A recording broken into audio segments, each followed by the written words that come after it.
Hi there, guys. My name's Dan. Reese. I'm running the show tonight. Dan is off having some great fun. So it's going to be myself. It's going to be Tiddly Winks, and it's going to be Mr. Epic Dan. So a little bit, up and down probably with me. I'm scatty brain, like all over the place. So we're going to try and stick to the the show schedule. But yeah, we'll go from there. So if you don't know me, I pop in every now and again, trying to keep up with Destiny, try and keep up with my friends here, and just try and make it whenever I can. But someone thought it was a great idea to let me run the show tonight. So hello, it's great to be here. It's great to be here. And of course, joined by Tiddly and Epic Dan. Hello. Sammy Cat couldn't make it, and obviously Dan is out. I'll let him tell you about all that on his own socials this week or on his stream, because we're going to be streaming a lot. I don't know if you two are taking part in the exact same thing we are, but we'll learn more about that soon. So yeah, we're going to go through all the latest over the last week in Destiny. Obviously, Renegades launched and everyone's been having fun, or everyone's had some opinions about it. So we're going to go through and do that. But before we do go through, obviously, we're now on episode 123. You can find us pretty much live every single Sunday afternoon, evening in the UK, morning in Australia. Find us at the same time every single Sunday, and that is 3:30 p.m. PT, 6:30 p.m. Eastern Standard on twitch.tv/Destiny Digest. You also find us wherever the hell you find your podcasts all over the place. Dan has done a great job at putting it out and being accessible to no matter where you want to listen to your media.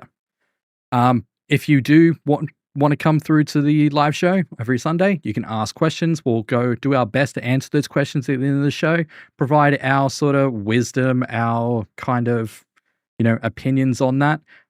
Try to be as unbiased as we can usually, but that's our opinions, and we'll give those to you at the end of the show. So pop them in chat. We'll take a note, and then we'll put them up there to be answered at the end. Just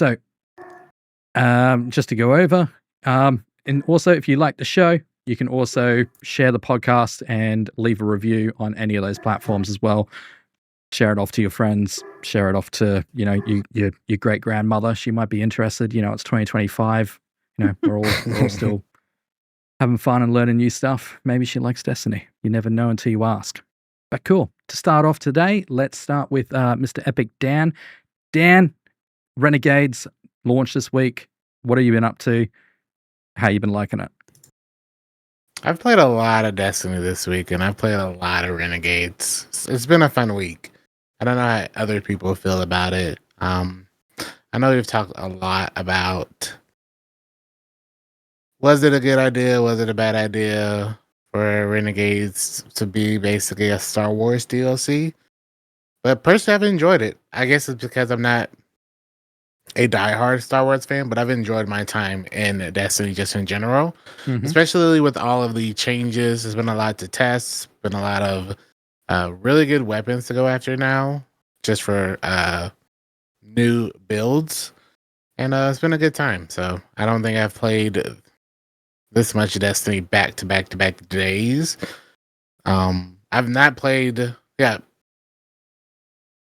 I've pretty much played Destiny all month. Yeah, I was trying to count the days. I've played it every day this month, so been good. That's good. That's great. And you said there were obviously some new guns. Is there anything that sort of stands out from this week that you haven't been able to put down?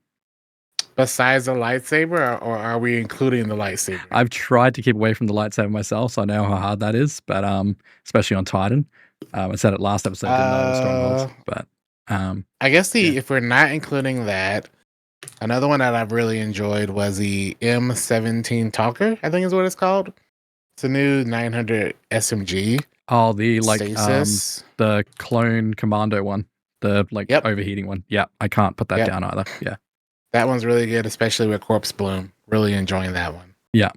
I don't really think there's a bad Star Wars gun, but that's the one I've enjoyed the most. Yeah, no, I definitely agree with you there. And then Tiddly, how are we liking it all? What have you been up to? Yes, chef. I'm liking Renegades. I think that it's fantastic. I have a lot of thoughts on it. I know we're going to get into that. I did play a couple other games this week. I did a little bit of Arc Raiders with friends, which is still super fun, and I feel behind in it, but it's still really fun. And then today I checked out the new season of Fortnite. And it's so good. It's so good. Like they have this like this big like arc cannon, and it is just like it's basically like using a laser. And then if you have people who are grouped, it tracks. So it basically allows me to live out, speaking of Star Wars, my Star Wars arc fantasy in Fortnite. It's so fun. It's like literally my kind of gun. It's enormous and it's like a laser, and it's really fun. There's also a drivable reboot van, which is really cool. Yeah, because you've been able to like drive vehicles like for many years now, haven't you? So yeah, absolutely, absolutely. But this is the first time you've been able to drive the reboot van, so that's very, very fun. So we got our first umbrella, which is great. I try to get the Fortnite umbrella every season. That was really fun today, but I definitely am going to play this season. I think it's great. They also, my husband bought me a cat. They have pets now, so they're. I saw that. Which is great. So, yeah, I logged on today, and of course, he got it for me because it's very cute. Amazing. So, yeah. Is there like a wide variety of cats in it, or like you know? No, there's only a singular cat, but I mean it's monetizations, which Fortnite does spectacularly. Mm-hmm. So I'm sure they're going to add additional pets. I have 3 already. 2 are gifted. I have a dog, I have a pig, and I have a cat. So, which is hilarious. So I love Fortnite. I saw a joke. I don't know if it was a joke or anything, but it was Courage JD, reacting to like Fortnite putting out a thing of his dog. So is his dog like animated in it? Do you know if that's right? Oh, I didn't know that, but there are. I think there's actually a couple dog options, but I think there's a pug. Which is the one that I have. And then there's another one that was a backpack, an earnable backpack in a previous season. And if you'd earned it, then you got that pet for free. But I did not earn that pet. So I see. That maybe that's the one you're talking about. I mean, I'm not sure. It could have been. I know that Fortnite like does do collaborations with creators. So yeah, that's cool. Yeah, I think that sounds about right. Yeah. Oh, awesome. Cool. Yeah. And then Renegades. I've been playing that almost every day. I think for me, the story is so good. I actually played it on my same character a second time to help a friend, because we were at different places. And I think this is the first story that I didn't mind playing it more than once. Like I actually enjoyed it a second time. There's so many missions that are just like, fantastic. Like all of anything where you're in a vehicle, I am just like, heck yeah, this is great. My favorite Renegades weapon is Uncivil Discourse, which is the hand cannon. I got one with air trigger and like just the ammo, and it feels like a legendary Forerunner, and which I love Forerunner. That is literally my favorite. I have not taken that off. I'm running lightsaber, Uncivil Discourse, and then I don't know, machine gun or like something else. But I won't take it off. It's so good. It's so good. It's so good. It's a hand cannon, but it feels like a sidearm, like a Forerunner sidearm. Yeah, gotcha. Yeah. So yeah. Well, I guess it feels very precise. Yeah. I guess really like nice. How Dan has made that hat his entire identity recently. We're now like making these guns our entire identity as well. So yeah, absolutely. Well, if I had to choose one Renegades gun that was my entire identity, it would be this one. Uncivil Discourse. Awesome. It's fantastic. No, I love it. Yeah, no, it's great. I'm really liking the new content. No, it's awesome. Yeah, I'm pretty much sort of up there as well. I was sort of more excited for this content dropping than like any sort of previous year of like content. Recently, like more excited than Final Shape, more excited than Edge of Fate 2. More than Final Shape, really? Yeah, because it was like we were obviously coming off of Lightfall the previous year, and there's obviously like so much happening around that time externally from just being in the game as well. But not to say I wasn't excited for it, but I'm just definitely more excited for it this time. Sort of coming up. But yeah, no, I jumped in, and I'll tell you, like, I guess we won't sort of go too heavily into spoilers, just in case, ultimately people are watching you live there. There's only one spoiler we gotta talk about. And it's not really a spoiler. And we gotta talk about the last mission without spoiling it. Is this what I commented on your Instagram? Like the the classic classic like Bungie. It's classic Bungie and classic Halo, because just like what Tilly was talking about when I was thinking, literally was about to say, you're talking about the whole hopping in vehicles. You literally start the mission off in a brig. Mm-hmm. Yes. And you're like, okay, so much fun. The brigs are so much fun. I'm like freaking out about the brigs. Mm-hmm. Oh my god. Yes. And you're like, okay, we're starting this final mission off with a bang. Yep. Yeah. Yep. And then it gets to the end. Well, I won't spoil that, but then you get to the end, and you're like, show this to anyone that hasn't played Destiny in 6 months. And they'll be like, this is not the Destiny I know. It's like so good. It's so good. And it did feel like, I was talking to my husband about it yesterday. It did feel a little bit like they did talk a little bit about the 9. There was a slight amount of integration with the main storyline. But it did feel a little bit like kind of a tangent. Like we're taking a little detour into Star Wars, and then we're going to loop back to the 9 and the main thing. But I feel like that's one of the criticisms that's kind of come out about the story. But I don't know how they would have done it otherwise and done it well. I think this was the correct way to go. I think that it's just this incredibly enjoyable detour. And it's very much exactly as I described. It's Star Wars, but it's Star Wars that's very Destiny. Like it's Destiny first, and then with a Star Wars flavor to it. But oh my god, I was just geeking out. Like as soon as the first cutscene happened, and then the music, because the orchestration that Bungie does is always phenomenal. And the music came in, and I was like, it's Destiny. But this is Star Wars sounding music. Like, I'm like, what is this music? It's so good. And then the Cabal or the Stormtroopers, and they're just like not hitting any shots. And did you notice the first Cabal walking through the thing to see the Drifter bumped his head on the door? No, I didn't notice that, but there were so many wonderful, clever details like that, like the introduction of the bad guy, right? Yep. And how he kind of walks in this ominous Vader like way, like the way that like you have a Star Wars like cantina that's like the social space, and even like a Death Star type thing. It's basically Destiny as you know it and love it, but Star Wars coded. And I did not expect it to be so much fun. It is so much fun. And one of the reasons it is so much fun, it's not just because I was geeking out at every single thing. I was like, oh my god, there's that. Oh my god, the ghost sounds like R2-D2 now. like everything that's happening, I'm like, this is amazing. But like it's also because the thing that we know and love, at least one of the things I know and love best about Bungie, from Halo and the other games that they've made, and Destiny also, is that the gun feel is so fantastic, right? Yep. It's one of the main selling qualities of the video game. So you take a studio that is excellent at doing sound design and like gun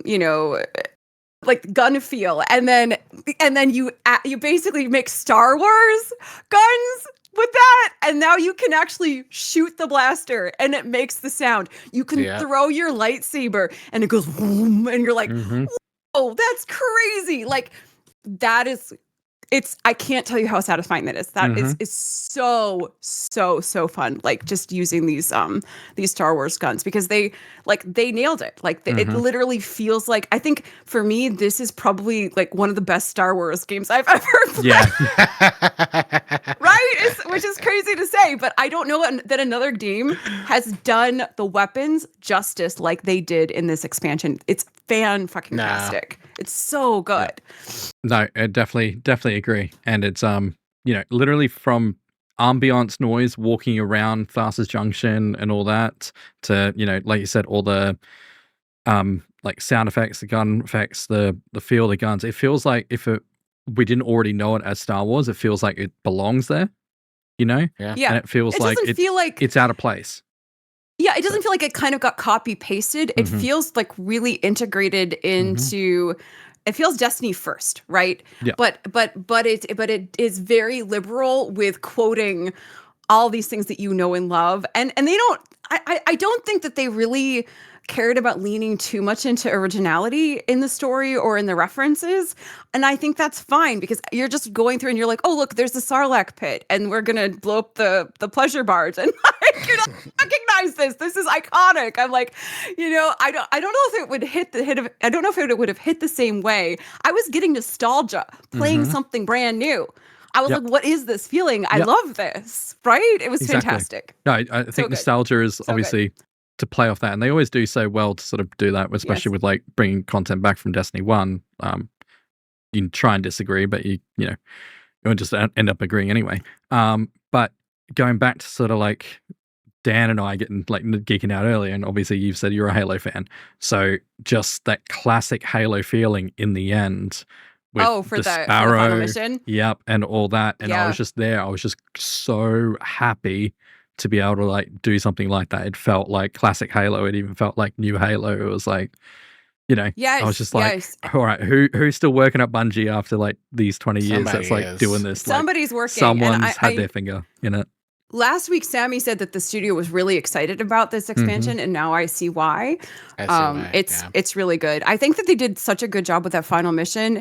If you noticed, some of the larger enemies that you have to destroy as you're moving through, their health was less than it was when you're playing through the regular story. But I'm sure they did that intentionally. Like, it's little details like that. I'm sure they did that intentionally because you want to keep going. Like, you don't want to lose like the momentum. So there's these obstacles, but they're not untenable. They didn't make they didn't make the course so difficult that it would be frustrating. It's just satisfying. It's so satisfying. I think that this may be one of the best stories, like most fun playable story campaigns that they've done.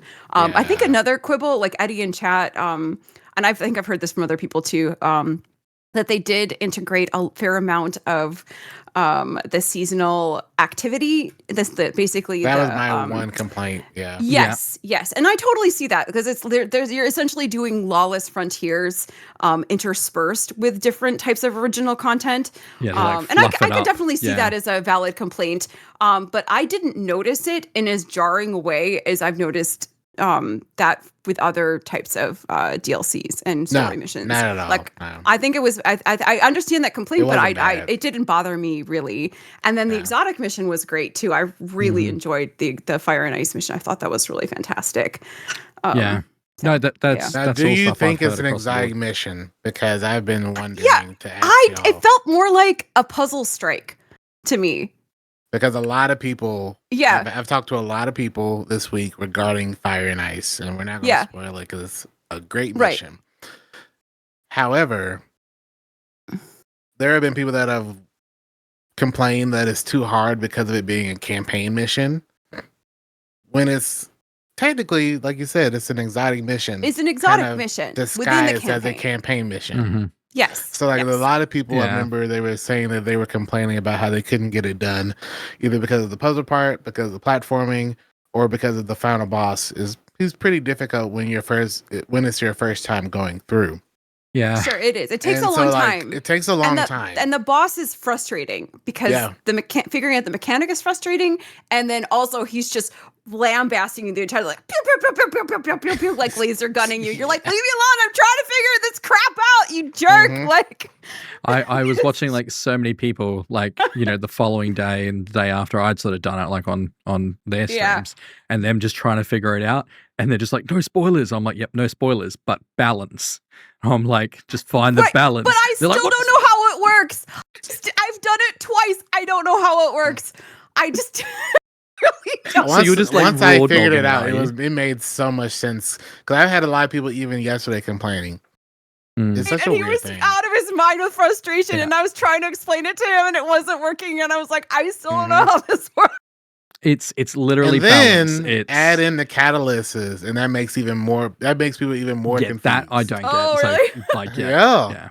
I don't because get that you have to take all of the concept of the base version of it and then inverse it, which is it's such a cool mechanic, and I think it's a really good exotic mission. But I can understand people being absolutely confused. Sure, yeah. Because it's out of nowhere. I thought that don't even include the timer that they add too. So now you have that urgency and pressure. Oh no, I was gonna do that tomorrow. Maybe I don't want to do that on stream. No, you can do it. It's You'll be fine. really people easy. help you through. It's not bad. Okay. There's also a cheese that people are doing right now. Okay. I even put a video out for it where you basically can go in Little pro and do content there, Epic and Dan. then do no timer.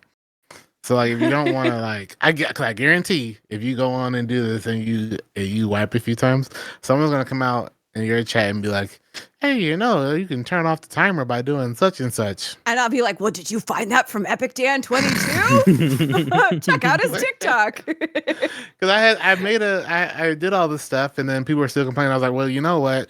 Here's just turn off the timer and do this, so you can't complain.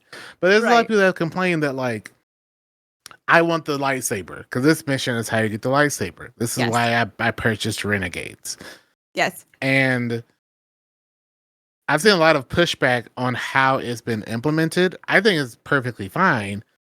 But when the selling point for a lot of people of the campaign and of Renegades is the lightsaber, putting it behind an exotic mission but calling it a campaign can be kind of frustrating. Yeah, I understand that. It's just a weird thing. Do you think it would have been better if they added it as like the exotic on the battle pass or the season pass? Just like absolutely grab not. It. No, like no. You like that they hit it. I like that hit it. Well, I like that it's a part of the campaign. Absolutely. Yeah. It's a linear path to getting it as well, right? It doesn't obviously require you to. Well, it's a go and get a fire team and I mean, you're gonna get it. You're guaranteed to get it along the way. Yeah. But you do have to complete the exotic mission. I mean, I honestly thought it was like an exotic mission light. Like it didn't feel that crazy to me. Like I feel like we've had way more complicated and difficult exotic missions. Oh, exactly. Yeah. So even though the jumping puzzle, I get it. The jumping puzzle can be. I know my husband was like this. Stupid hecking jumping puzzle took me like 45 minutes to do. I had to look up the esoteric video. Oh, this is so crazy. Why am I doing this? I've seen some people say that they wanted the version in the campaign where you just got the lightsaber to be very simple, and then for the catalyst there was a separate version that was like actually the hard one. So I don't know. It's just been very interesting. But I think long term, I would like for them to include stuff like this in their campaigns more often, or like merge their worlds. Yeah, because even like the Lawless Frontier being included was. I didn't think that I didn't enjoy that inclusion until after I finished the entire campaign. Because looking back, I was like, okay, you know what? This isn't bad. As I was doing, I was like, it's not bad. But when I was looking back, I was like, you know what? Which part of this entire 7 hours of playing through this was the actual campaign? And then I had to read lore, and it's technically all a part of the campaign. It's just the way they spread it out. Even the Lawless Frontier, it's like actual campaign stuff. I mean, I've seen a lot of people obviously weighing in on that. Some people like going super far and just saying, "Oh, it's just Bungie being lazy," all that, like everything under the sun being saying, right? But it's not the first time they've obviously put like the seasonal activity part inside the thing. Like I'm not, because Blind Well obviously comes after you complete the Forsaken campaign, but Forsaken, but you've got others like the Sorrow on the Moon. What is it?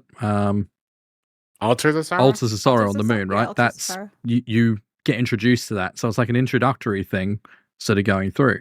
But obviously, as you go through and it is integrated, it's integrated more than it has been in the past because it then obviously rewards you with the newer stuff to use the newer stuff to go through. And the amount of holofoil stuff you're getting throughout, the campaign that you're still going to use, I'm still going to use for a bloody long time. And the lore implications throughout as well. It's opening you up to this whole new side of the Destiny world. And even though you're playing through it and it's the seasonal activity, however you want to go about it, it is all throughout playing it, you're still hearing the dialogue playing over. You're not going to hear that dialogue again going back through, you know? Right, So exactly. I get what people are exactly. saying, but I'm also like, it is fundamentally different than it has been before and implemented better than they have done in the past. I think so. I think it was way more Yeah. seamless to have Yeah. it. Yep. I didn't notice it the first time I played through. I only noticed it when somebody brought it up after Yep. I'd finished. The other complaint that I've heard is there's a lot of like, talk to this person, talk to this person, talk to this person. Like, but which I mean, That's it's always the funny. way. It's true. That's always the way. It's though. true. Yeah. But it also isn't that bad. It's not like you have to go talk to somebody on Nessus and then queue back into the tower, right? Everyone's in the cantina, you know? Mhm. Like you just got to talk, you just got to run around the cantina and talk to people, and it's fast. So it's like I thought that was totally fine. And also, can we just say that Blue is a fantastic addition in terms of comedic relief? Blue's so good. Blue is I've great. loved seeing everyone's reactions posting the days afterwards, and like just the amount of like people in the chat. And then the voice actress for her has been reacting to people reacting. TikToks. You know, I'm just like loving Oh my it. God, she's Oh my great. God. I love her. Give her more money. Mhm. She's fantastic. Give her more we roles. need her more she's in. great. I think she's fantastic. Yeah. Oh my goodness, it's so good. So And then you were saying the other I- day when I came in about the Australian character as well. Oh yes, or nor. It's literally It's what not I my heard joke. I all stole day. it. I heard it Oh, all no. fucking day. Or on nor. launch day. Or nor. She's Australian. Or nor. I'm like, no way. This character has literally been in lore for like the last Let's decade. go. And like now people are starting to do it. So Or nor. You're like, there's one thing that I got picked up on when I first moved to the UK was just like when I was like agreeing with someone and like acknowledging someone, I go, oh yeah. oh yeah, And then if people yeah, just start yeah. saying it, I'm like, oh, I'm just gonna shut up Oh, yeah. now. no, yeah, Oh Oh, yeah. yeah. oh yeah, or Um, nor. Cool. With all that, Dan has actually sent in some notes that he would like us to sort of highlight, of Great. what he's done from the last week and, his thoughts and everything. So, I don't know if I'm not going to go through and like pick them apart, but I'll just literally just, highlight them and dot point them. So, DLC was more action packed than Edge of Fate. He liked that it wasn't as gimmicky as Edge of Fate outside of the Star Wars coat of paint on the story. He didn't love the running around to different NPCs between missions, ran into bugs where it said I wasn't able to finish a convo, even though he did. I think many people did have that. That said, new additions to the cast were great, although it's not as I'm not as big a fan of Blue as others are. All right. Campaign as a whole felt like a season story. Was nice to have things to do, but some parts of the structure felt hollow. Also felt oddly reminiscent of the Almighty ending in some pieces. I've seen that as well. Mm-hmm. I've read about that where like the final, without spoiling, the final mission, there's some parts of it that are very. I had to go back and watch it because I forgot how old Red War was. Yeah. And I went back and watched like an old YouTube video of it. And there is a small section of the final mission that looks very similar to Is it the hallway? the Almighty mission. I saw a video and someone was like, oh no, they used the freaking, there's a hallway. section They of reused it an asset that of the you, hallway. well, no, that's another mission. Right. But the one I saw was they use instead of driving whatever that vehicle is, we pulled out of thin air. I've been calling it the Ghost Rider vehicle because that's what it reminded me of. Yes, that's what I said. You use an interceptor and you have to go inside of the Almighty and you have to like blow up all this stuff, which is kind of similar. So I could see that. The only one that I would argue is a bit more prevalent was one of the final bosses is in the exact same realm that one of Dominus Gaul's minions from the Red War campaign is in. The exact same one. I personally do not care anymore. I don't care either. Because most people that are playing now, they didn't play in the Red War. So it's weird when people keep bringing up 2017 content when most of the people that play that content don't play this game. Don't play the game Yeah. anymore. It's just a weird yeah, there concept was now. one room that I noticed, and I'm like, I know this room. This room is in a mission. Yeah. But it was like painted different, but the layout with the ramps and like have the bridge in the that middle. one. You do know what I'm talking about? Mhm. I'm like, Yeah, I that's know what I'm this. talking about. That's what you're talking about. Yeah, It was a it's also in copy-paste. Presage. Yeah, That's oh what yeah, people also Presage. It's thought. in Presage. Yeah, I was in that room and I'm like, I know this room. I've used this cover before. But then you exit in a different way and then you continue the mission. And it's so I noticed that, but like, is an average Destiny 2 player gonna notice that? Not that's playing in 2025. No. Right. No. You're right. I totally agree with you. And also, Like it's I like used to feel that way, but like no, I guarantee 90% of players that have been playing as long as some of us have, yeah, they never played the Rare War campaign. Now you could argue maybe it's because they didn't have a chance to, but whatever. Yeah. Most people that are playing now apparently didn't start playing until Beyond Light. yeah. So using that concept means that you never had the opportunity to play this whole stuff. Can I ask you, when you go into like, let's say, Walmart, right? Is the layout the same in each Walmart store pretty much? Like you went to from like one side, you got like the checkouts on one side, and it's like pretty much. Pretty the same much. sort of- Yeah, if you have a pre-established culture, like no matter where in the world, you're going to have the same sort of layout. So it's almost like expected that, you know, the Cabal are going to have the same sort of hallway and the same hangar layout on many of their different ships and buildings and all that. I think that's Like, absolutely valid. Yeah. the amount of It's times like- we it's walk another into a Cabal pyramid ship. and it looks the fucking same, right? Yeah. Every time we walk into a ziggurat, like why would I expect it to be like the main sort of hull of it to be any different, you know? Yeah. Mhm. I mean, I think that I understand, you know, this has been an ongoing complaint about Bungie for a really long time, is reutilizing assets and how that feels lazy. But I feel like there are way more there are way worse things to complain about than Yes. that. I Way feel like worse. it's pretty minor. It doesn't worse. personally it doesn't bother me. I feel like there's other things that bother me a lot more than that. So, yeah. No, definitely Yeah, agreed. it is.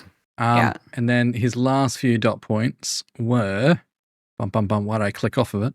The moment to moment action was pretty good in the missions. Ad density was spot on. Yes, especially for like, So I guess, good. Yeah. how OP we're sort of feeling at the moment and, you know, all the abilities we got. That's what I've been sort of asking for so long, is just throw hordes and hordes at me, you know? Yeah. Blasted's a solid personal favorite is the Uncivil Disclosure, as we've said.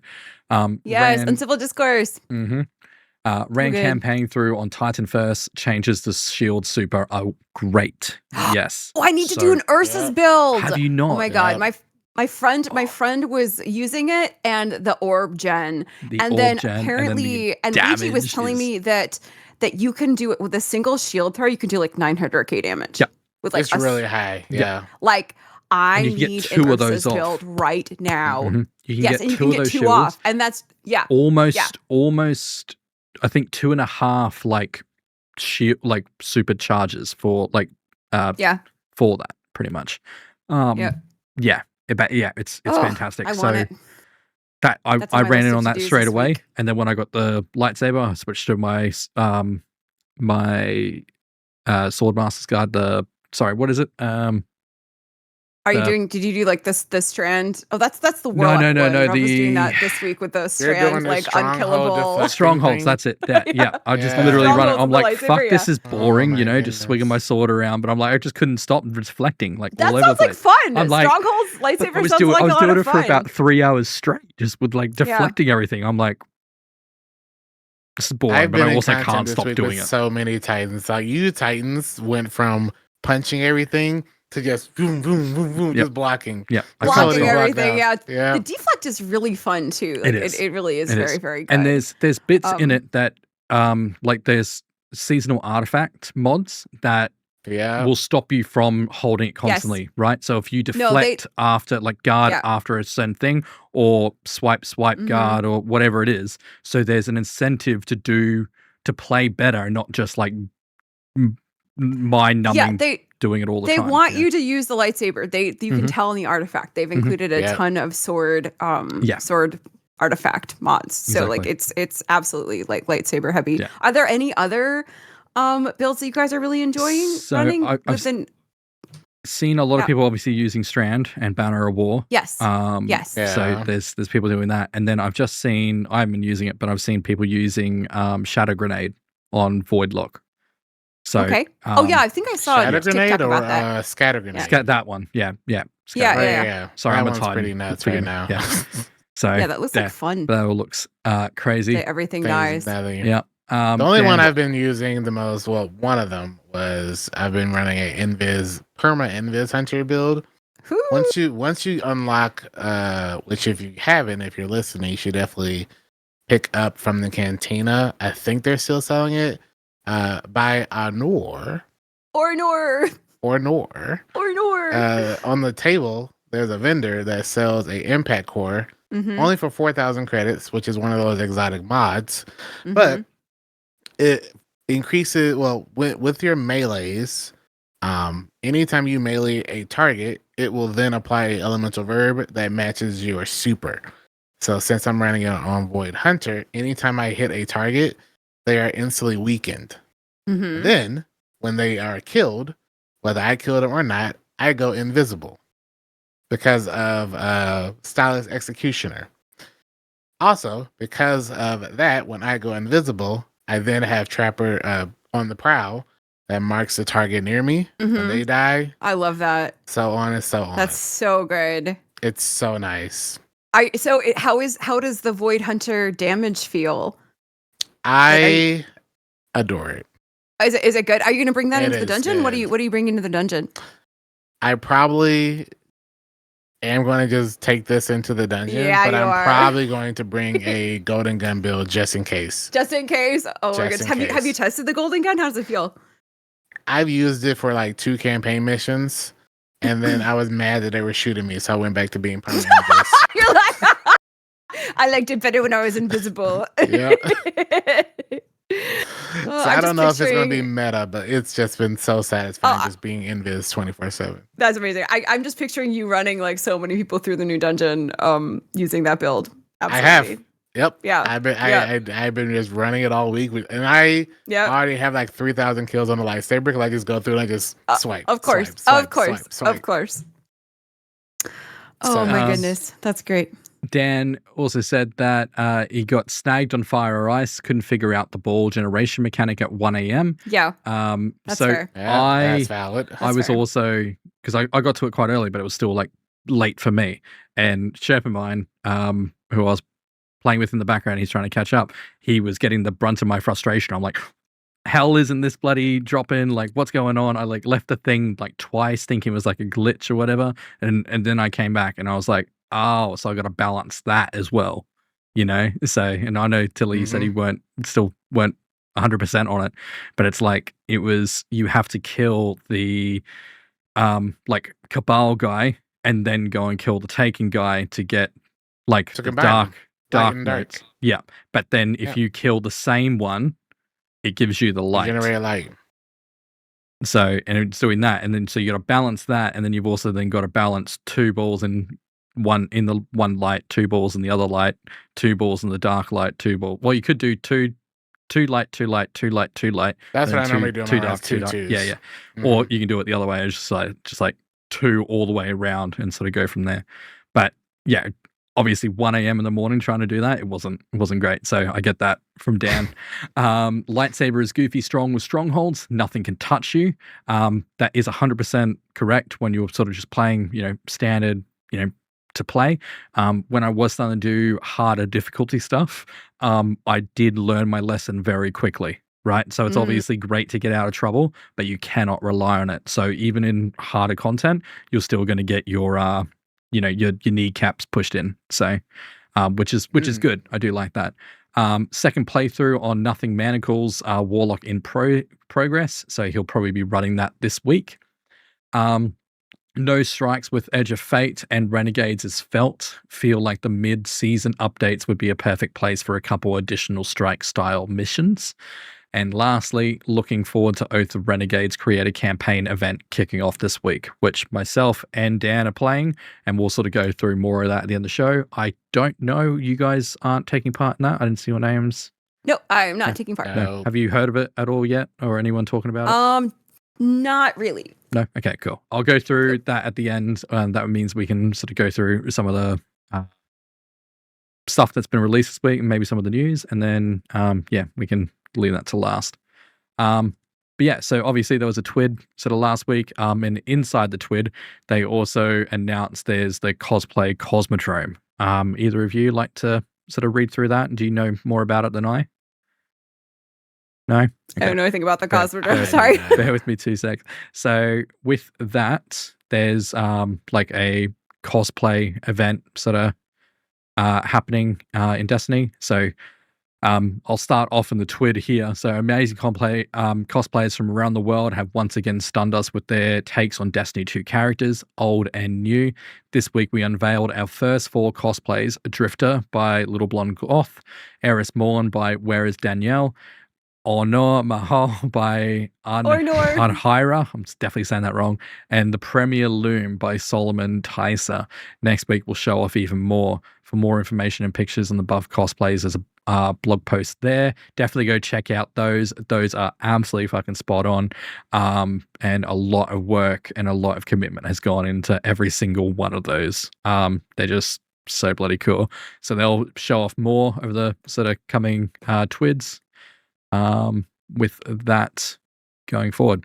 And then ultimately we did get a Dev Insight blog for Lawless Frontier to basically go through. So if you aren't 100%, on how all that works in game, just need some sort of pointers or see what is going behind the scenes for that, you can go and read that. Daniel will put the links for those in the podcast sort of show notes and everything when he posts those out. And then, we can go on to the TWID. Would either of you like to sort of walk us through, or shall I? I can walk us through. Yeah, go for it. You have a much calmer voice than I do. I mean, from what I read, the bigger thing that they talk about, obviously this coming up weekend, we have the Equilibrium Dungeon race. I don't know if anyone else is planning on participating. I would have if I had more time or a team sort of to, commit with. I mean, not even just like, obviously I know like some of us plan on at least doing it at launch, but I know there's a lot of people who might just be interested in just diving in sometime within the 48 hours. Once it's completed, I'll definitely start jumping in with like community members and sort of start running that. I'm sure you guys will too, or at least my plan is to watch it because I think it's going to be really fun to watch my friends race, and then I have a couple like cracked gamer friends that once they're done, they're like, we're going to get you a contest clear. Hells yeah. Hell yeah. So hopefully I can get a contest clear. I love playing contests. Excited. It's so fun. It's so fun, like playing at that level difficulty. So, it's just a treat. Like anytime there's a new dungeon or raid, and I've loved Contest Dungeon from the minute they released it. Like it was such a great idea on Bungie's part, adding contest to dungeons, because it used to be an event, and now it's like it was a great way to kind of mitigate like lack in resources. With basically just adding something super simple and making it an event, and it's a showpiece. It's so fun. It's really exciting. I'm just so excited to watch people. It's gonna be great. Yeah. If you plan on at least checking it out, once again, Evan F 1997 and CB Gray are doing their Raid Zone, which I guess is still called Raid Zone instead of Dungeon Zone, but Raid Zone on their Twitch channel by Bungie. If you want to catch up and watch all of the stream that they'll be having at one time to see who's going to take Worlds first, their Twitch channels can be where you want to go. I believe it's also on the Bungie stream as well. Yeah. From what I know, this is the first time that they are also doing something for French viewers. Awesome. There's like a Raid Zone. I don't know if they're calling it Raid Zone, but there's also a French-based World's First Dungeon Race Twitch channel on the channels Merge1, MERJ1, and Tama_Usagi's. Their channels will be doing it in French. So this is something really cool. That's epic. Because our community is not just English speaking. So the fact that they're expanding that to other languages is always going to be a good thing. I do plan on doing the dungeon right at reset. Just trying to get as good of a placement as possible. And then I'm probably just going to be doing as many helps of it as I can to get folks their emblems. So Dan on his Void Hunter, helping everybody out. 28-hour stream incoming. At least I know where I'm going if I want a contest. You know what? No, I'm here for it. Yeah. For like, please take care of yourself. Okay, this is going I'll out take to care of myself Dan. Friday. You make sure you get yourself some healthy snacks. Make sure you're hydrated. One thing I learned about raiding is healthy snacks are key. I remember doing DSC, and I ended up bringing a foot-long sub sandwich. Worst decision of my life, because I was torn 19 hours in. Yeah, I always do. This is the worst decision ever. Yeah, I've done that before. I always do like chicken and rice sort of meals throughout those whenever I do commit, and then just like bland, like substantial sort of snacks to sort of get through. And so my go-to now every time is I get I already went shopping this weekend for it, but like I have like a bunch of water. I stock my mini fridge of water, and then I have a bunch of fruits. My go-tos are blueberries, pineapples, and peaches. So I got those. All right. And then cashews. I know they're not the healthiest, but I really like cashews, so I don't get those. Nuts are great. Yeah, nuts are great. Not all nuts. Some are better than others. Nuts. Those are great. Cashews and pistachios, I got those, and pepperoni. It's really good to snack on. Oh yeah, you need to salt, don't you? And when I used to be on keto, it was like a very really quick snack to have. So that, and then cheese, and then that's all I eat until I wake up. So I got something throughout the day. And yogurt. But also sleep. And then also walk around breaks too. I do walk. Have you met Daniel? I do walk. This is true. Okay, good, because that's. I do also have a standing desk now, so whenever whenever I feel that vibe, I just stand up for 10-15 minutes. So now I have that. So it's not as bad as a few years ago. Taking breaks. Make sure you're getting some sleep. Make sure you're hydrated and eating, and this goes out to everybody because I know there's people who listen to this or who are in chat right now. Take care of yourselves, please. Be healthy. But the 48-hour contest really does help a ton with that. Yeah, exactly. Yeah. It's so much more healthy than the 24-hour races used to be. I don't miss the 24 hours. No, I used to miss it, but the 48 hours is just so much better. Yeah. So much better. Remember, the community was really mad initially. Remember? Yeah. It's like, was the first 48 hours because there were some technical issues? It was because of Val. Yeah, and then they were like, oh, well, this actually might be just the format we're going to do. This makes sense. Yeah, let's do it. That was a Saturday launch, wasn't it? And then I remember it was a Saturday launch. Cancel my meetings on the Monday because I was still running it early. Like, we're still going. My wife is so mad at me. Maybe that wasn't so healthy. No, don't piss off loved ones with an extension, guys. Oh, the plight of the gamer. Well, I mean that's when they extended it. But even then, people were like, I'm losing sleep. I'm not slept. I'm delirious. Like at least now you can like get your 8 hours and come back refreshed. I mean. Is it though? In some cases, and this is completely up to those people, it's on their responsibility. But it's like these people now, like they couldn't get it done the 24 hours, so now they like extend it on. They'll still not get it done in the 48 hours, but they will not look after themselves and they will not sleep the entire time. I know so many people who still do that. Like, yeah. Well, I feel like from what I've noticed over the years, the 48 hours gives people more time to figure out strats, if nothing else. The problem with 24 hours sometimes was 24 hours isn't sometimes enough time for someone to figure out, oh, if you do this, you get a free 10 seconds extra damage, or you can make enemies not spawn or something. Or, hey, did you know this random exotic that no one uses is like really good on this boss? So like it's kind of like how back then, like people used to, I think it happened with Deep Stone Crypt. When Deep Stone Crypt was like really difficult for like those first 12 hours and people were stuck on A tracks. And then a team on normal found out that the chainsaw gun, the chainsaw sword. Oh Lament. yeah. Lament. Yeah. puts Lament. away. Lament. Lament was like really good. Everyone was like, okay, hold on. Let's go Okay. do this mission for Alright, we good. 15, 20 minutes, then Yep. come back and do Yep. this. So it's like, but you had people mad. They were like, how dare you leave this and go get that weapon? You know, how dare you? But the weapon didn't unlock until someone did World's First. Yeah. You know? That's when the mission unlocked. I don't mind it because whatever it takes, as long as you're not cheating Mhm. for more people to complete it, Yeah. you still had to actually complete it, you know? Yeah.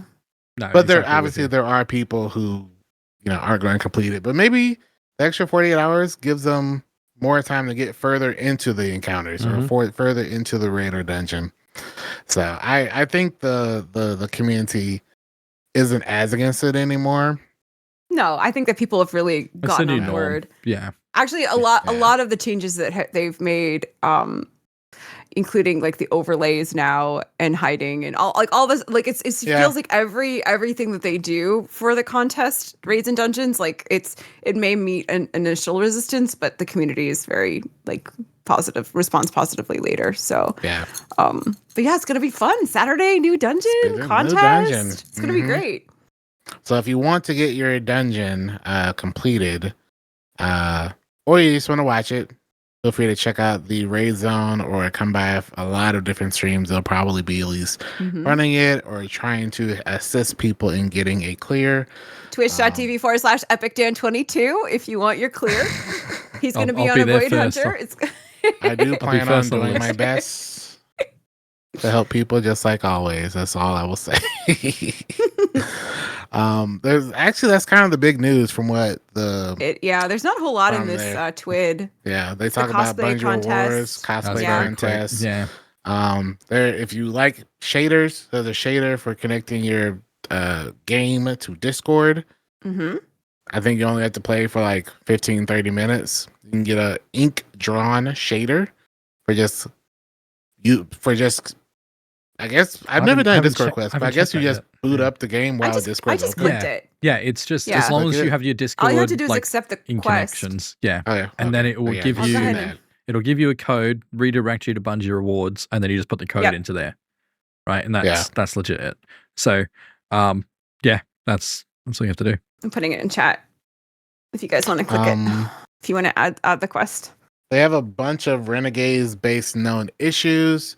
The biggest ones are some people are getting bugged, like we talked about earlier, with like dialogue. Obviously, they are addressing that.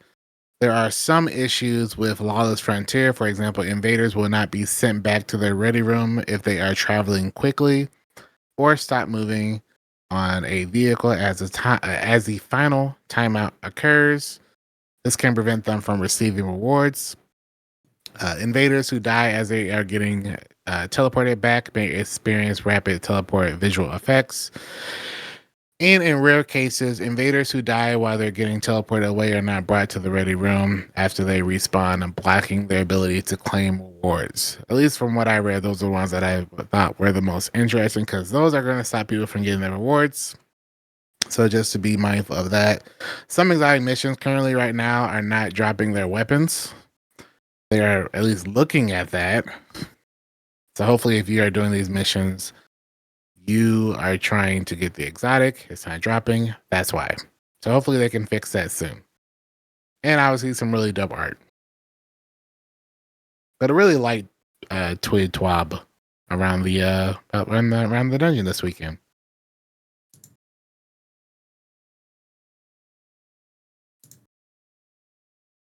Is there? They haven't said anything. Obviously, that will come out this sort of following week. About any weapons or aspects or anything like that are disabled. That usually comes out this Thursday or the day before, right? We'll know Thursday at the latest. Yeah, I wouldn't be surprised if they delay it until Friday, but I'm going to imagine this upcoming twid is going to be just for the dungeon. Yeah, when they've done raids on like a Friday drop, they've sometimes dropped it like right before the raid sort of goes live. Sometimes they did do that like last minute. Yeah. So, cool. No, that's fantastic. Obviously, a smaller sort of twit this week. Been through everything else. Yeah. So, I guess with that, if anyone has any sort of last minute sort of community questions, we can start going through those, but we can go through the ones that are already here. Please put them in chat. For non-Destiny question, what's your favorite holiday tradition from Landfell? Obviously, we're now in December. It's the 8th, so we are, what's that, 13? I can't do math. 20, Does it have 17 to be days away. Christmas based or Holiday season, I guess. Yeah. I did a cookie making stream yesterday. Oh, did you? How'd that So go? that's one of my favorite traditions. Oh, you said about that. I Um, missed it. Yeah, no. I mean, I thought it'd be fun to make cookies and raffle them off. I actually send them Oh, to do you? people domestically in the US. Listen, they don't travel very far, okay? Like I don't want them to be bad. You can make your own cookies. I'll pay not for gonna the be good. nitrous ice, all right, to like go in the foam boxes. I've seen that The shit ones before. like I once overnighted cookies to Canada. It was $80. Like That's Those is a- crazy. I'm sure they were my worth it. cookies are not worth $80. I'm sure they were okay? worth it. Come on. That was one time. the amount That of was love one that would time. go into them. Oh God, it's mostly dog hair. They say love is dog hair. Say I it might just now. look like the honest. Tiddly real Yeah. quick. Let me see. Yeah, Is it $80? it's like what the. Yeah, let me just get a Um, one way. So I have 4 boxes of cookies that are getting shipped out. I had one raffle winner, and then I owe cookies from like a while ago. I do cookies for charity incentives for like fundraisers and stuff. That's so I have epic. like a few that I owe out. Yeah. And are you still Um, doing your charity stuff that you have been doing the last couple of weeks? Yes. Yep. Yes. I brought it up yesterday. We Yeah. raised $2,800 for the Let's puppies go. Wow. during the Twitch charity event, Mhm. Together for Good. And I will be planning another like single day to kind of augment that. Coming I up usually soon, or are do- you done for now? Like for the. I'm done for now. Remote. Usually I do that somewhere around New Year's. Okay, Yeah, fantastic. so that's gonna be So I haven't scheduled the date for that, but we're gonna do that. But that I do love baking cookies. I also love eating other people's baked goods. Like my mom always makes lots of cookies for Christmas, and nut butter balls are my favorite. They're delicious. It's They're so amazing. good. Mhm. I think it's just like growing up for me was like always like putting decorations up. But as I've gotten older and grumpier, I've always said to my wife, I'm like, not until the first weekend of December, right? We're not being those people that put it up like in November, right? At any sort Oh, of date. mine have been up since mid-November. I was gonna say, sure. why Are you not kidding? mid-November?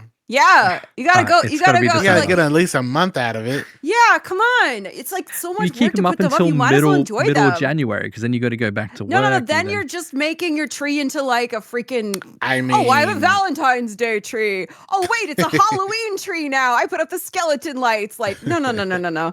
You know, Oh. like I mean, Wait, If so you're sometimes leaving they your got Christmas your lights stuff up until Halloween, after there's an issue. New Year's Day. well, no, you Tiddly? don't. You leave the tree up and then decorate it differently seasonally, and then you never have to take the tree down. You can just leave it up all year long.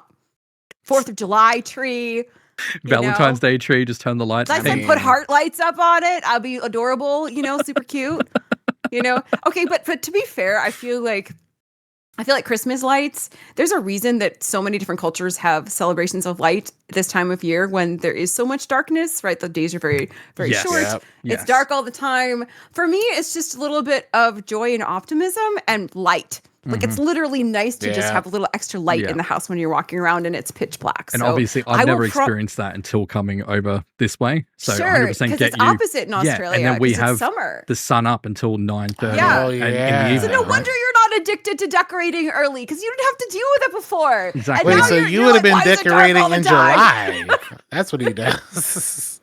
Yeah, we He's like, "I'm literally gonna say put up my Christmas in July July. lights." We say Christmas in July. Is We that have, like, where Christmas in July comes from? Yeah, because it's the other side of the world, like freaking Christmas. Like Australia, there's okay. Christmas in July sales, right? That happen in like stores, and stuff, or at Interesting. That's least so funny. used to. That's so funny. But no, 100% get that, and it's nice to have all that up. And I've just put in Yeah. our chat. I took my son that's to so his great cute. auntie earlier today, and he Oh my baked, goodness. baked cookies there, so you'd be proud. That is so cute. Wow, look Yeah. at that. But no, just the holiday Adorable. stuff is just like I love to obviously bring sort of any sort of traditions from Oz over to here. And like I cook like a big Australian sort of Christmas ham on the bone, which they don't really Ah. do here. They do more like roast sort of dinners and all that. So introducing that into like everyone Hmm. else's sort of Huh. already You're bringing your traditions over. Trying. Yeah. Yeah. As much as a Yeah. white guy I can. love it. So yeah. What about you, EpicDan22? I think it's gotta be the lights. Yeah. Yeah. There's just something, even in my olden age, my grumpy age, where I'm like, oh, Christmas, bah humbug. So it's just something childlike for me about driving or going anywhere and just seeing Christmas lights and seeing the fake Santa Claus and seeing the reindeer. I don't know. I just something about that I just always really like. So I guess it's not a tradition of what I do myself. It's just being in the environment for at least a couple of weeks of some form of what feels like positive atmosphere. Like everyone at least loves people Christmas coming for one together. reason or other. Yeah. Especially in a world where like there's so much divisiveness. Everyone seems to like just put it aside for a little bit and prioritize two things. Christmas and capitalism, but I like the other part of it. You're like, I like the whimsical decorating. Not everyone the pushing capital- himself over for like I mean, a 10% like off. presents. 10% I do. I like presents too. Presents Yeah. are great. I'm like making my Christmas wish list right now. And but I'm more than like getting presents. I love giving presents. So I shop for people all year long. Like anytime me and my husband take a trip, I'll buy little presents for people from like different places we go. Yeah. And then if I see something, especially something I love, my sister is going to love it because we're basically twins. We're not, but like we're basically like exactly the same things. So whenever I find something that I like love and I'm addicted to, I will buy the same thing for her. And I then enjoy that a lot. Yeah. And then when I go to see her for the holidays, because she lives in Denver, we don't live near each other anymore. I will always bring that thing that I love and use it in front of her to see if she likes it and notices. And then I give it to her. And then you have it. Oh, that's so good. It's a tradition. And so she started doing that to me too. Like she'll like bring something that she loves and like use it or wear it or whatever and see if I notice. It's like a funny thing. That's lovely. That's lovely. Anyway. I love giving presents. Phil asks, what's the number one pick for the this will be disabled list for the dungeon this weekend? I mean, Phil put a kappa, but I feel like we could actually answer this question. There's probably some. There's probably the same outliers that they probably disable. Grand Overture. Yeah. Grand Scatter, Overture. like any sort of aspects that are making Scatter Grenade broken at the moment. Like, do you think that one's a little overtuned right now? Yeah, I think it could. Would they disable the lightsaber? I can't. They can't disable the lightsaber. They can't disable it. It's like literally like the iconic piece for the DLC. Yeah. You know, that would be kind of hilarious. They might. It would be funny, but I don't use Praxic. I just don't think it's broken enough to merit that either. Have they ever disabled something I guess they could do come out with the content? Oh, maybe. I don't know. I'd have to go deep in my brain. The artifact mod that gives ammo might go. I haven't even toyed with that. Yeah. I can see them disabling artifacts because they've done that previously. Yeah, that could be fair. Yeah, get wrecked, bounty preppers. Doesn't matter anymore. There'll always be like one thing that pops up. We're like, why the fuck did they like disable that? I don't. Oh, okay, that's weird. Yeah, like, strongholds. Maybe like we discussed. Strongholds. Hierarchy of needs could be. Oh yeah. I know hierarchy of needs with like both stuff is like really strong. It always kind of feels like too that the ban list is also specifically applicable to the dungeon bosses. Right. Yes. So, you know, like if there's one particular boss where there's something that's really broken against that boss, then they'll specifically disable that. Yeah. And so like there's information that we don't have to be able to like, you know, to know exactly. But I mean, go to a dungeon and be like, man, this would have been so much easier with that weapon. Yeah. Exactly right. So that's a great question though. I always find it so funny. I mean, not funny in a haha way, but funny in kind of like, oh, that sucks kind of way. But like when people do all of these builds and all this preparation and they're like, I have my golden gun hunter ready to go. I'm going to do big damage against the boss in the contest dungeon. And they're like, yeah, you're getting disabled. Like, we're pulling your exotic, you know? And then be like, what? I None just for spent all this time you. practicing. You're taking my toy away right beforehand. I'm so mad. I'm pretty sure they actually did It's that. disabled. What? Yeah, they did that with the final shape raid. Final shape raid, and they took I away get the it. I'm poking fun, but I get yeah. it. I'm like, yeah. I actually do feel for people who like are like, because I'm like a one trick loadout too. user Me usually. too. Yeah. I mean, like the people who are running like contest dungeons are usually like excellent at every build that they do. But and have like contingencies. Yeah. Yeah, it does suck if you have something you've been practicing and really geared up for, and like you're like doing all of these epic raids because you want the epic armor set, and then they're like, no. I always wait. Like I don't even build for the Yeah. dungeon or the raids until I see Yeah. the list. I don't want to like waste time. Like just tell me that so I can then prep. Yeah, exactly right. And then we've got a question from the Jagmasters. Question: does the raid races need to be split so console doesn't have a disadvantage? Dan, you might be best. Do consoles have a disadvantage? Well, I mean, think you could say the data indicates because console teams don't typically place, right? Or if they do, it's very minor. It's weird because I've gone back and forth. Okay, this is gonna sound elitist. The preface. Yes, I'm this is no shade to anyone on the console.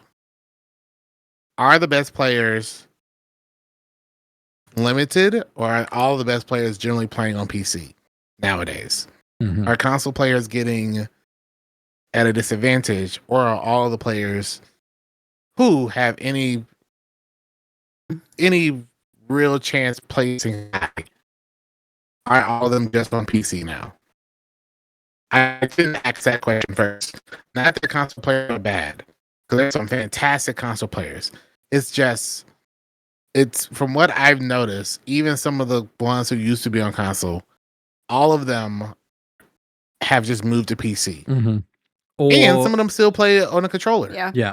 I guess also in this way, it's not, now that the game is fully crossplay as well, you have console players mixed in with PC players as well. So it's not PC versus console as much anymore. I've definitely seen only console teams sort of run it. You'll definitely see a lot of PC only teams sort of running it, but it's not so much anymore that, it's us versus them versus us. I think that being on a PC is a significant advantage in a contest race. Do I feel like that means that console players shouldn't be allowed to compete with PC players? I don't know if I feel that way, because I feel like I just don't know like what would be the difference though. That's what that's what I'm saying. It's like I just don't think, I don't know if that would be fair to console people to say, hey, you can't play with your PC friends because you're at a disadvantage, you know? But I definitely think you've identified like a pain point. I think that the game, if you're doing highly optimized min-maxing gameplay at a contest level, like, and you're doing loadout swaps, you're going into menus, and everyone knows if you're on a console, it takes like 800 years to go into a menu and do a swap. So are you going to be disadvantaged? No, I mean, not like hugely, but if you're talking about like, you know, adjustments that like the differentiation between it, like a placement team and a good team, those seconds matter. Like that damage matters. Like all of that matters. Like it adds up. So I don't know if I would separate it, but I definitely think it does underlie an issue. Yeah. You know? Upon obviously discussing that, I can definitely see how there's a larger ratio of, you know, successful console players getting, you know, higher up on the sort of completion on contest mode. So, I think it also depends on, sorry to interrupt. I think it depends on what kind of encounters the raid or the dungeon has. Because if it's a really puzzle heavy, like like dungeon or raid, then maybe a console team wouldn't be at a disadvantage because the mechanics execution isn't going to matter as much, right? Because the differentiation between a PC player and a console player is mechanics execution, I would say, personally. Because if you have like a really brilliant console player who may suffer a little with the mechanics execution, but may be like the most amazing puzzle solver in the history of the world, and then they get through like Vault in in Last Wish, or they get through the puzzle encounter in Salvation's Edge. Like if they're Verity, like get through Verity first try, like they're gonna win. Yeah, exactly. Yeah, even if because it won't matter at that point, right? Yeah. But I do think that a lot of the raids and dungeons more recently have absolutely been execution focused, and the teams that excelled have been the best teams, speedrunners, people who are excellent at mechanics execution. Yeah, no, exactly right. No, I agree on both fronts. So. Sorry, I interrupted. Awesome. No, you're good. No, of course. Yeah. You got to be. I've heard this question a lot. I guess I never think of it that way. It's just always been interesting. I'm like, well, if I want to be, it's not that I want to be a good player, I have to be the PC. It's just like, you see a lot of the people that are somewhat skilled or very skilled, they're just all on the PC. I would probably gamble a decent amount that if those same players are playing on console, they would still be equally as good. Yeah. Yeah, it's for like sure. They wouldn't also or like marginally like just at a disadvantage from how they would usually be playing, right? There's obviously that. But Saul's got 5 worlds first. He probably still has 5 worlds first if he was on console. Yeah. Oh, yeah. He's still an excellent player. So I guess the question then becomes is because people in chat are saying, well, the PC, the gap between PC and consoles for the menus has decreased because the improvement in SSD cards and text chat. So that I didn't know that. That's a PS5 player is like it's milliseconds. So I guess the question then becomes: is it because PC players have a mechanical advantage over console players, or is it just because all of the talented players have mostly swapped to PC? Like, I've always felt it's just because all of the most talented players are on PC. I feel like it might be a different discussion if you were separating mouse and keyboard. PC, have switched, invested in it, right? And like you've got, instead of just sat on a couch or sat in like a sort of armchair or whatever, sort of playing, and also I would like to sort of say, having your game playing on Wi-Fi is going to be a different experience than playing with a hardwired connection as well. So when you're thinking about that more casual sort of setup, I'm not saying that console players are going to be casual players, but there's a larger ratio of players that will be sort of more casual sort of coming into it. For sure. Whereas when you're on PC, you've invested sort of more. Yeah. On a ratio, you've invested more into it. 100%. And I definitely think that like if you're talking about elite competitive gaming, PC is elite competitive gaming, period. Like across like any game, mostly. A lot of games now, yeah. Yeah, absolutely.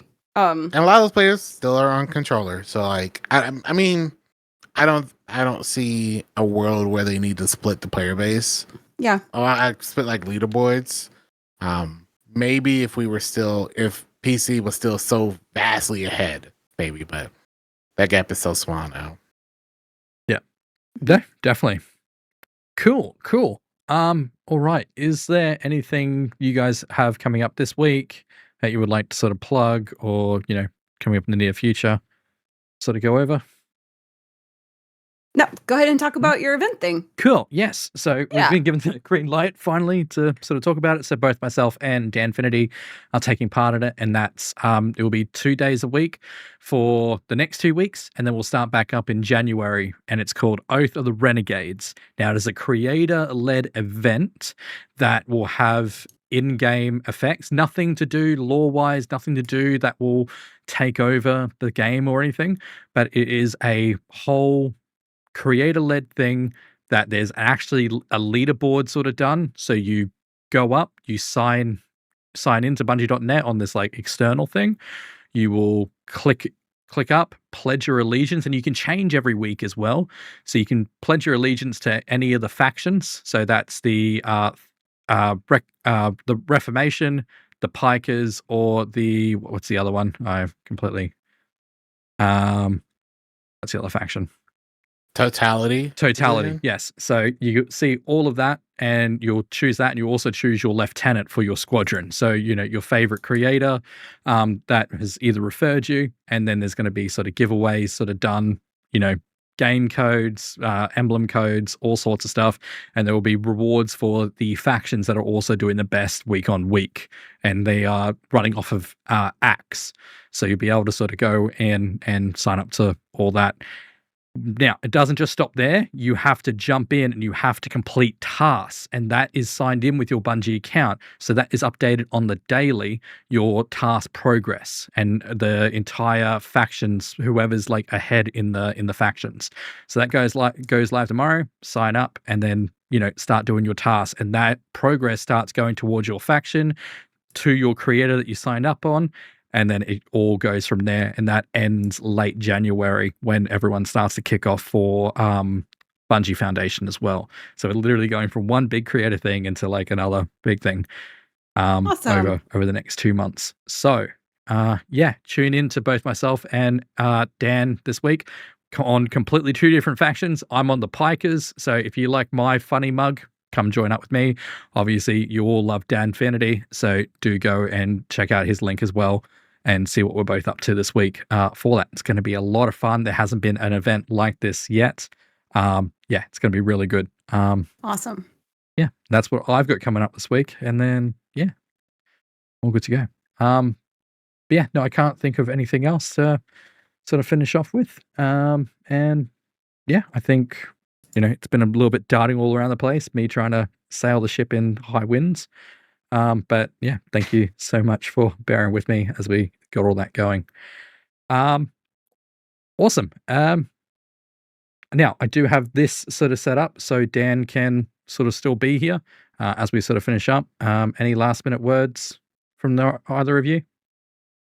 So, Bona, where can we find you? Oh, that's it. Yes, I have no idea what I'm doing. Yeah, so you can find me, BonafideHiro, on Twitch, mostly Monday through to Wednesday. I'm trying to do better other times and other days, and also pretty much anywhere on socials except for Twitter with the same name. You can see those in the show notes. Tiddly, where are you at? Oh my gosh, thank you for asking. You can find me twitch.tv/Tiddly Monday through Friday, 9:00 Central. I'm going to be playing more Renegades this week. I'm very excited. It should be a lot of fun. What about you, EpicDan22? Where can we find you? You can find me at twitch.tv/EpicDan22, YouTube, EpicDan22, TikTok, EpicDan22. If you Google EpicDan22, you will find me almost everywhere. Yep. Okay. Awesome. Great job, Substitute. Bona, thank you. Great Budget job. Dan is what they call me. Budget Dan, yes. But, Dan's still here in spirit. He's still here to see us out. So, as per usual, thank you so much for tuning in. And I hope you find what you're grinding for. Recorded. Take care, guys. Have a great week. And tune in to Renegades.